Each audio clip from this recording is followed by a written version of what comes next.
ভালো আছেন? কি নাম আছে এগুলো? বেগুন স্যার। কোথা থেকে আসছে? রংপুর থেকে। রংপুর। আপনি নিয়ে আসছেন? না না, কে নিয়ে আসছেন? আমরা গরম পার্টি আসে না ভাই। পার্টি আসছে না? এগুলো সালাম দিয়ে দেয়। চালান একটু দেখি। চালানটা দেখেন। ভাড়া মালের পরিমাণ সাদা পালি এত ভাড়া এটা হলো পার্টির মাল আর এটা হলো আড়তদারের নাম, কিন্তু দাম লেখেননি কেন? এই যে আড়তদারের নাম, এগুলো আড়তদারের নাম, হ্যাঁ, এটা আড়তদারের নাম আর এটা হলো মালের পার্টি। এটা কি বুঝিয়েছেন? এটা এটা পরিমাণ হলো বক্কর 30 সাদা বলিটি মানে মার্কা, সাদা মার্কা বলিটি। হ্যাঁ, হ্যাঁ, সোহাগের ঘরে। আমি একটু উঠে নিই এটা আগে, থামেন একটু হাত সরান আপনি। আচ্ছা, তাহলে কোনো এখানে দাম টাম তো কিছু নাই। ভাড়া না লিখলেন নাম আছে 1500 এই যে টাকা। বক্কর মার্কা 30টা মাল হ্যাঁ। ব্যাপারী, এটা হলো ব্যাপারীর নাম। হ্যাঁ। এটা হলো মালের 30টা আচ্ছা, সাদা বলি, সাদা পালি ভাড়া 1500, ভাড়া এটা আড়তদারের নাম। আড়তদার কে? সোহাগ। সোহাগ। আপনি কে? আপনার নাম আমরা কি? ঘরে চাকরি করি। এই আড়তদারের সোহাগের ভিতরে নাম। সোহাগের এখানে চাকরি করেন? আমি জালালের ঘরে চাকরি করি। কোনটা জালাল? জালাল, এই যে এটা এটা হচ্ছে সুজন। সুযোগ 30টা 30টা মাল সাদা সাদা নেট 1800 টাকা ভাড়া। তাহলে 30টা আসছে, কি পরিমাণে আসছে? এরকম 30 এখানে রাখেন 30 ক্যারেট। 30 ক্যারেট। এই বেগুন আসছে রংপুর থেকে, ভালো কথা। কি রেটে আসছে? এগুলো তো আমরা জানি না। এই তো ওখানে ব্যাপারীরা কিনে, এখানে ব্যাপারী আড়তদারেরা বিক্রি করে। আপনি ঘরে আচ্ছা, আড়তদার বিক্রি করেন, কি রেটে বিক্রি করবেন? দেখো কি রেটে বিক্রি করে আমি তো জানি না, আমি তো ভিতরে যাইনি, আমি তো মাল নামাইতে। কোথায় আপনি তো নিয়ে যাচ্ছেন? এই যে ভ্যানে নিয়ে যাচ্ছে, এটি আড়তে নেয়, আড়তের থেকে বেচছে। আড়ত থেকে বিক্রি করেন। ঘর রোডে মাল বিক্রি করে। ক্রয়ের ক্যাশ মানে বোঝা যাচ্ছেন যে কি রেটে কিনেছেন? না না, কি রেটে কিনছে আমি বলতে পারবো না। কে বলতে পারবেন? এটা আড়তদারেরা ওই যে ঘরে বলতে পারবে। চলেন একটু ঘরে যাই। ঘরে তো আমার তো মাল। হ্যাঁ, হ্যাঁ। জি, আসসালামু আলাইকুম। ভালো আছেন? আপনি জালাল সাহেব? হ্যাঁ, আপনাকেই তো আমরা খুঁজতেছিলাম। বেগুন কত করে দাম দিয়ে কিনেছেন? আসলে তো মাল আমরা কিনে না, মাল কিনে হলো পার্টিরা, পার্টিরা আমরা মাল বিক্রি করি, বিক্রি করেন? আমরা আড়তদারি নিয়ে আমরা মাল বিক্রি করি। আজকে কত করে বিক্রি করছেন? আজকে বাজার আমরা দাম চাইতেছি 35, 34, 33, 30, 32 বেচা হইতে পারে, 30-32 বেচা 30, হতে পারে। 32, 34 এরকম বেচা হবে কাস্টমারের চাহিদার উপর। চাহিদার উপর। হ্যাঁ, কাস্টমারের চাহিদা যেরকম। বিক্রি কিছু বিক্রি করেছেন তো ইতিমধ্যে? কত করে বিক্রি করেছেন? 34 টাকা। আপনি ক্যাশ মোড় দিচ্ছেন না? হ্যাঁ, একটু দেখেন তো দেখি মুড়ি।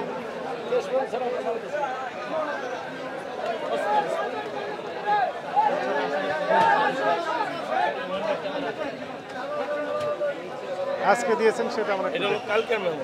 আজকের আজকের মেমো নিয়েছে কেউ তার আজকে বিক্রি হয়েছে, থামেন। মানে আমার ম্যানেজার, উনি আমার ম্যানেজার। আজকের মেমো দিছো? এখনো শুরু হলো, কাটা করেনি এখনো, আজকে এখনো মাল কাটা হয়নি। আমাকে দেন। এটা হলো কালকের মেমো, আমরা কালকে। কালকে 35 টাকা বেচছি।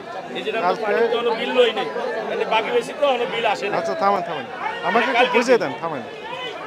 রেট কোথায় লেখা আছে? এই যে আপনার এটা হলো 10 ক্যারেটের ওজন হলো 173 কেজি 35 টাকা করে। আর এটা এটা হলো এই যে বাকি টাকা পাবো পাইকারের কাছে। আচ্ছা, হ্যাঁ, এটা গেল। বুঝছেন? থামেন থামেন থামেন। এইটা এটা হলো 38 38 টাকা করে বেচছি। 21 তারিখ, আজকে 34 তারিখ। এটা কত? এটা হলো অন্য মাল, এটা বেগুন না, থামেন এটা থামেন। বেগুন না। দেখেন আপনি, দেখেন, সমস্যা নেই। এটা এটা আমাদের বিল লাগাইছি, বিলের সিল। আচ্ছা, আমি থামেন দেখাচ্ছি। থামেন থামেন। হ্যাঁ, দেখেন না, আমি নিচে নিচে দেখাবেন? সিলিপ আছে। হ্যাঁ, দেখেন আপনি, দেখেন সিল থাকে আমার কাছে। এটা কয় তারিখ? 24? হ্যাঁ, এটা 24 না 14? 24। 24। কি বিক্রি করছেন এটা এটা? হলো এটা হলো সিসিঙ্গা। লিখে দেন না কেন চিচিঙ্গা? আমি লিখে, আপনার নাম পাইকারে নেন, না না আমরা না, লিখি। ওই যে বলেন বিভিন্ন জিনিস বিক্রি করেন। হ্যাঁ, বিভিন্ন জিনিস। এখন কোনটা কি বিক্রি করছেন বুঝবো কিভাবে? এটা হলো সিসিঙ্গা, দামের উপর হিসাব করা। কিভাবে দাম বুঝবো? এটা 24 তারিখ। এটা হলো 14 তারিখে। 14 তারিখ। 14 তারিখে। থাক, 14 হোক আর 15 হোক, আপনি এটা কি বিক্রি করছেন? এটা বেগুন, বেগুন না? বেগুন। এটা হলো এই এটা হলো 15 তারিখ। 15 তারিখে। তা আপনি লিখে দেননি কেন? আমরা থেকে এটা তো আমাদের বিল, পার্টিটা তো পার্টি স্লিপ নিয়ে গেছে, কোন পার্টি স্লিপ নিয়ে গেছে? পাইকারের স্লিপ পাইকার নিয়ে গেছে। এটা হলো আমরা বাকি লোক বিল নিব, পাইকারের তো স্লিপ। আপনি তো এখানে বিক্রি করছেন, জি, বিক্রি করার সময় পাকা ক্যাশ মোমো দিচ্ছেন না? কোন কোন ক্যাশ মোমো দিচ্ছেন? এটাই দিব। একটা নিয়ে যায়, একটা আমাদের কাছে থাকে, বাকি সেটা কই? এটাই তো আমাদের কথা থাকবে কার্বন কপি না তো এটা, এটা আমার এটা তো অরিজিনাল কপি, কার্বন কপি কই? কার্বন পাইকার তো নিয়ে যাবে একটু পাইকার এক কপি নিয়ে যায়, এটা আমাদের কাছে পাইকারি নেওয়া যাবে হচ্ছে মূল কপি, আপনার কাছে থাকবে হচ্ছে কার্বন কপি। না, কার্বন কপি আমরা করি না, পাইকার আমরা যেটা এটা নিয়ে দেখে যায় একটা লিখে দিই ওনাদেরকে, আমরা এটা রাখি এটা রেখে দেয় আমাদের কাছে। আপনার সিম্পল কথা হচ্ছে যে দুইটা কপি থাকবে, একটা কার্বন কপি জি। আর একটা হচ্ছে মূল কপি। জি যিনি ক্রেতা ওনাকে আপনি মূল কপি দিয়ে দিবেন জি আর কার্বন কপি আপনার কাছে থাকবে, কিন্তু একটার কার্বন কপি নাই তো এখানে। না আমাদের কার্বন আমরা খাতা ব্যবহার করি, তো আমরা খাতায় ডাকবারে উঠাইয়া খাতার থেকে আমরা স্লিপ দিই। এটা অ্যাকসেপ্টেবল হবে না। আচ্ছা ঠিক আছে, তো কার্বন কপি দিয়ে দিব আমরা। এত করে আমরা বলছি এত বছর যাব, তারপর আপনি বুঝতে পারেন নাই? ঠিক আছে, আসলে আপনি কি পাইকার জানতেন না এটা? পাইকার নিচ্ছে না, এখানে আমরা দিই না। অনেক পাইকারে এমনি মাল টাকা দিয়ে যায়, কপি নেয় না। আপনি তো কাউকে দেন, একজনকেও তো দেন। জালাল সাহেব, আপনি কি বুঝতে পেরেছেন? জি ক্যাশ মেমো দিব আমি। ক্যাশ, আপনাদের কি অ্যাসোসিয়েশন আছে না আলাদা আলাদাভাবে ব্যবসা করেন? না, আমাদের অ্যাসোসিয়েশন আছে, অ্যাসোসিয়েশন সভাপতি সেক্রেটারি হিসেবে কোথায় বসেন? ওরা তো বর্তমান তো নাই অফিসে বসে, এখানে দোতলায় অফিস আছে। দোতলায় অফিস এখন নেই, ওনারা কখন বসেন?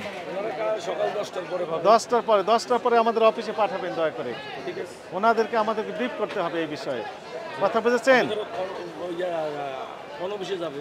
ভোক্তা অধিদপ্তরে ভোক্তা অধিদপ্তর। টিসিবি, ঠিক আছে, ফারুক সাহেব দিচ্ছি পারো। হ্যাঁ ওনাকে পাঠিয়ে দিবেন। ঠিক আছে, আর আপনি যেহেতু অপরাধ ইতিমধ্যে বহু বছর যাবত করে আসছেন, যেহেতু ইন্ট্রোডিউসই করেননি পাকা ক্যাশ মেমো, এই অপরাধে আপনাকে সতর্কতামূলকভাবে 5,000 টাকা জরিমানা আরোপ করা হলো। টাকা পরিশোধ করেন আর ক্যাশ, এই যে পাকা ক্যাশ মেমো দেওয়ার জন্য যে কার্বন কপি এক্ষুনি ইন্ট্রোডিউস করেন। আমরা খুচরা বাজার পর্যন্ত, আপনার এই সোর্স ধরে খুচরা বাজার পর্যন্ত মনিটরিং করব। কোথা থেকে নিয়ে আসছেন, কী রেটে নিয়ে আসছেন, উনি কী রেটে বিক্রি করছেন, এই কার্যক্রমগুলো আমরা নিবিড়ভাবে পর্যালোচনা করব মনিটরিংয়ের মাধ্যমে। এজন্য আপনাদের সহযোগিতা প্রয়োজন, শুধু আপনার একাই না, সকলের সহযোগিতা দরকার এখানে যারা আছেন। যেমন আমার মুখ এক এক মাল এক একজন এক এক মুখের মাল বেচে। হ্যাঁ হতে পারে, ঠিক আছে, একদমে আমি যে আজকে আমি 34-33 বেচছি, আরেকজন তো বেশি বেচতে পারে, সেটাও আমরা দেখব। এই কথা বলতে পারবো না, আরেকজন অন্য দামে বেচছে। ঠিক আছে, কি দাম সেটা আমরা বেচছে, দেখব। তো আমি বলতে পারবো না। আপনি রেট বেশি নিয়েছেন এটা আমরা বলছি না। আইটেমের নাম লিখে দিবেন, পণ্যের নাম লেখেন না তো। হ্যাঁ, আরেকটা বিষয় হচ্ছে স্পষ্ট ভাষায় লিখে দিবেন কি বিক্রি করলেন, বেগুন বিক্রি করলেন না করলা বিক্রি করলেন না ওই যে আপনার ঝিঙ্গা বিক্রি করলেন না বরবটি বিক্রি করছেন, স্পষ্ট লিখে দিবেন কি পরিমাণ বিক্রি করলেন, কি রেটে বিক্রি করলেন। আচ্ছা, জাতীয় ভোক্তা অধিকার সংরক্ষণ দপ্তরের মহাপরিচালক মহোদয়ের নির্দেশনায় এই বিশেষ অভিযানটি আজকে ঢাকা মহানগরীর কারওয়ান বাজারে, কাঁচা বাজারে পরিচালনা করা হচ্ছে। আপনারা জানেন যে সাম্প্রতিক সময় আমরা খেয়াল করেছি যে সবজি সহ কাঁচা যে পণ্য রয়েছে সেগুলোর দাম অত্যধিক পরিমাণে বেড়ে গিয়েছে খুচরা পর্যায়ে। কেন বেড়ে গেল, এটি আসলে কী করণীয়, এই নিয়ে মূলত আজকের আমাদের এই অভিযান। এই পাইকারি আড়তগুলোতে এসে আমাদের যে অভিজ্ঞতা সেটি হচ্ছে যে দাম এখানে অনেকটা স্বাভাবিক পর্যায়ে রয়েছে। যেমন আমি যদি একটু উল্লেখ করি, সেটি হচ্ছে বেগুন বিক্রি হচ্ছে এখানে 32 থেকে 34 টাকা প্রতি কেজি, সর্বোচ্চ 34। করলা বিক্রি হচ্ছে 40 টাকা থেকে 50 টাকা, এবং শসা বিক্রি হচ্ছে 15-20 এবং সর্বোচ্চ 25 টাকা প্রতি কেজি। ধনিয়ার পাতা বিক্রি হচ্ছে 80 টাকা সর্বোচ্চ, এবং কাঁচামরিচ 100 থেকে 120 টাকা প্রতি কেজি বিক্রি হচ্ছে। কিন্তু এই আড়ত থেকে যখন খুচরা পর্যায়ে যাচ্ছে সেখানেই অনিয়মটা বেশি পরিলক্ষিত হচ্ছে। এর কারণ হিসেবে আমরা যেটি আমাদের ফাইন্ডিংস, আড়তদাররা পাকা ক্যাশ মেমো দিচ্ছেন না খুচরা বিক্রেতার কাছে। পাকা ক্যাশ মেমো না দেওয়ার কারণে খুচরা বিক্রেতা ইচ্ছেমতো দাম বাড়িয়ে দিচ্ছেন, এবং তাদের কাছে যখন আমরা দিনে যাচ্ছি মনিটরিংয়ে, ওনারা বলছেন যে বিভিন্ন রেট, অর্থাৎ সর্বোচ্চ রেটে তারা কিনেছেন, রেটটা হাই দেখায় আমাদের কাছে, এবং তারা বলে যে এই আড়তদাররা পাকা ক্যাশ মেমো দেয় না। আংশিক তাদের কথা সত্য, পাকা ক্যাশ মেমো এখান থেকে দেওয়া হয় না, এটি সত্য। আর এই একই কারণে এই খুচরা বিক্রেতার দাম বাড়িয়ে দেওয়ার যে সুযোগ সেটি পেয়ে যাচ্ছেন। আজকে কতজনকে জরিমানা করলেন আর কত টাকা মোট জরিমানা হলো? এই পর্যন্ত আমরা 2টি প্রতিষ্ঠানকে সতর্কতামূলকভাবে 5,000 টাকা করে 10,000 টাকা জরিমানা আরোপ করা হয়েছে, এবং তারা কমিট করেছেন যে আজকে থেকেই যে পণ্যগুলো তারা বিক্রি করবেন প্রত্যেকেই পাকা ক্যাশ মেমো প্রদান করবেন, এবং তাদের কাছে কার্বন কপি থাকবে, এমন অঙ্গীকার আমাদের কাছে করেছেন।